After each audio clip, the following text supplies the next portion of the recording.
X की value आ गई, right. तो होता क्या है, देखो जैसे अपना अगर एक पास्ट एक्सपीरियंस है, सपोज, ठीक है, सपोज अपना एक पास्ट एक्सपीरियंस है, तो अगर अपने को मालूम है कि पिछले बारी जो कांड हुआ था उसमें हमने ये गलतियां की थी, इसके लिए कट गया अपना, ठीक है, तो अपन वाई के टाइम पे गलती नहीं करते, तो उधर से अपन एक्स की वैल्यू लेकर वाई पे अप्लाई करते हैं। समझ में आया? तो वाई की वैल्यू मिल जाती है, बढ़िया। समझ में आ रहा है ना? सेम यहाँ पे भी करना है, अपने को खाली एक्स की वैल्यू निकालनी है, बस। इसी को साइमल्टेनियस बोलते हैं। क्या निकाल लेते हैं एक्स की वैल्यू, आगे वाई की वैल्यू। मतलब पास्ट एक्सपीरियंस से अपना फ्यूचर से ही चल रहा है, प्रेजेंट से ही चल रहा है, समझ रहे हो?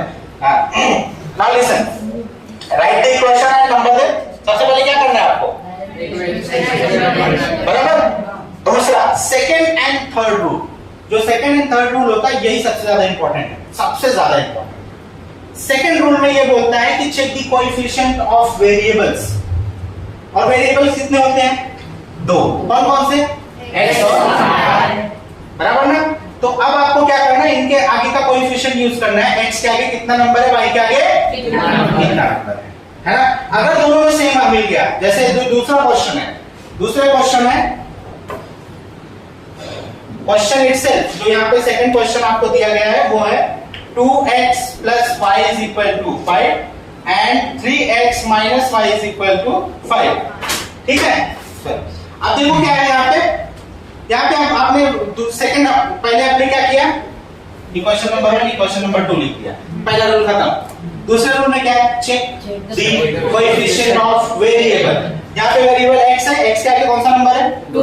यहाँ पे x है, x के आगे कौन सा नंबर है? 3। यहाँ पे y के आगे कौन सा नंबर है? 1। यहाँ पे y के आगे 1। तो मैंने क्या बोला, check the coefficient of variable, if equal then leave.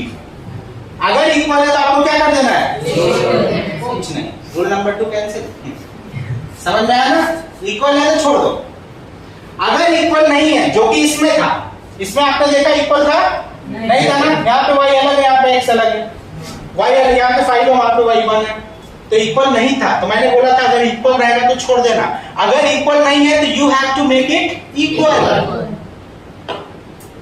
उनके कोएफिशिएंट को आपको इक्वल बनाना पड़ेगा, राइट। जब आप इक्वल बना दोगे तो रूल नंबर 3 आता है। इक्वल बना दिया bye suitable number of multiplication, है ना?